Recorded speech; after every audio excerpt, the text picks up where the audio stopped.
tanggal 23 Juni tahun 2025, mungkin akan tercatat sebagai salah satu hari paling mencekam di kawasan Timur Tengah dalam beberapa tahun terakhir. Sebuah serangan rudal yang diluncurkan oleh Iran menghantam pangkalan militer Amerika Serikat yang terletak di Qatar. Serangan ini bukan hanya mengguncang dunia politik dan militer global, tetapi juga mulai menimbulkan dampak besar terhadap ranah yang selama ini sering dianggap netral, dunia olahraga. Di saat dunia sepak bola Asia Tengah bersiap menyambut babak keempat kualifikasi Piala Dunia 2026 zona Asia, situasi keamanan di wilayah Timur Tengah justru memburuk. Qatar, negara kecil di Teluk Persia yang dikenal sebagai pusat olahraga modern dunia, kini berada dalam bayang-bayang konflik regional yang semakin memanas. Dan pertanyaannya kini bukan sekadar siapa yang lolos ke Piala Dunia, tapi apakah pertandingan itu bisa digelar dengan aman sebagai bagian dari rencana besar penyelenggaraan Piala Dunia 2026. AFC telah menetapkan bahwa babak keempat kualifikasi zona Asia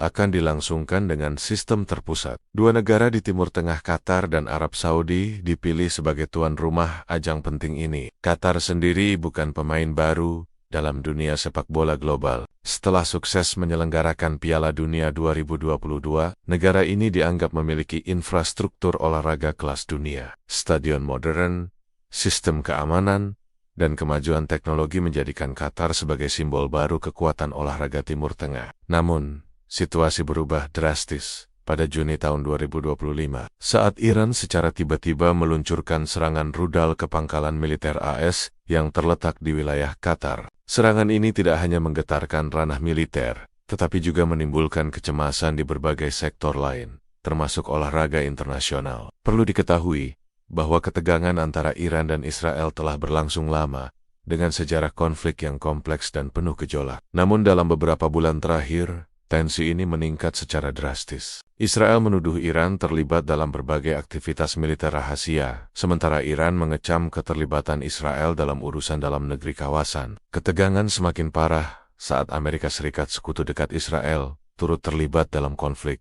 baik secara diplomatik maupun militer. Dan saat AS menempatkan kekuatan militer di Qatar, pangkalan tersebut menjadi target strategis bagi Iran. Serangan rudal pada 23 Juni menjadi alarm keras bahwa wilayah ini sedang berada di ambang konflik bersenjata skala besar. Dan sayangnya, babak keempat kualifikasi Piala Dunia 2026 zona Asia berada tepat di tengah-tengahnya. Dalam wawancara eksklusif kepada Kompas.com/coordinator Save Our Soccer, Akmal Mahale menyuarakan keprihatinan mendalam. Ia menegaskan bahwa situasi geopolitik di Timur Tengah saat ini sangat tidak menentu. Cuaca politik yang tidak stabil, ancaman konflik bersenjata, serta ketegangan diplomatik menjadikan suasana tidak kondusif untuk pelaksanaan turnamen sebesar kualifikasi Piala Dunia. Situasi tidak aman, tidak nyaman, dan tidak kondusif, ungkap Akmal.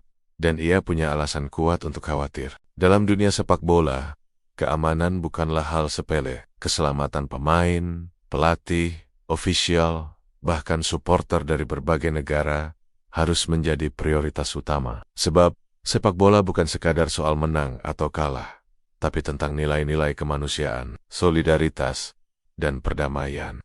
Dengan latar belakang situasi yang genting ini, Akmal Marhali menyarankan agar Ketua Umum PSSI, Erick Thohir, segera mengambil langkah strategis. Ia mendorong Erick untuk bersurat resmi kepada AFC dan bahkan FIFA agar memperhatikan kondisi keamanan dan mempertimbangkan kembali Qatar dan Arab Saudi sebagai tuan rumah. Hal ini menjadi sangat penting karena undian babak keempat akan dilangsungkan pada 17 Juli tahun 2025.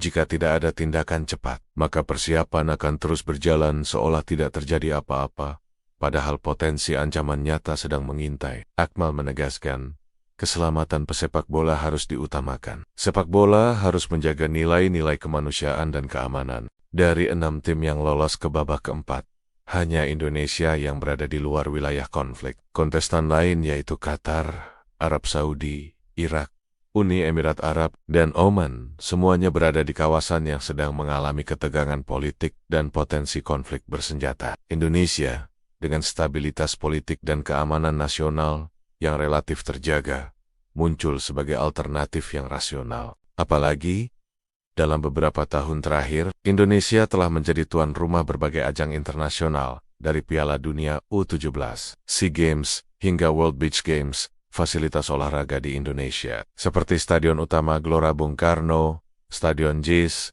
hingga fasilitas pendukung di Surabaya, Solo, dan Bali, juga semakin siap dan modern. Secara infrastruktur, Indonesia sudah layak menjadi tuan rumah alternatif. Dan dari sudut pandang strategis, menjadi tuan rumah akan memberikan keuntungan besar bagi timnas Indonesia, baik dari segi motivasi, dukungan publik, hingga peluang lolos ke Piala Dunia. Situasi ini sebenarnya membuka peluang diplomatik yang besar bagi Indonesia. Di saat negara-negara lain sedang sibuk mengurus konflik dan stabilitas politik, Indonesia bisa hadir sebagai penengah dengan menawarkan solusi damai dan sportif. Menjadi tuan rumah babak keempat kualifikasi Piala Dunia bukan hanya soal pertandingan, tapi juga menunjukkan bahwa Indonesia siap mengambil peran lebih besar di panggung olahraga internasional dan bahkan bisa memperkuat posisinya dalam organisasi seperti FIFA dan AFC.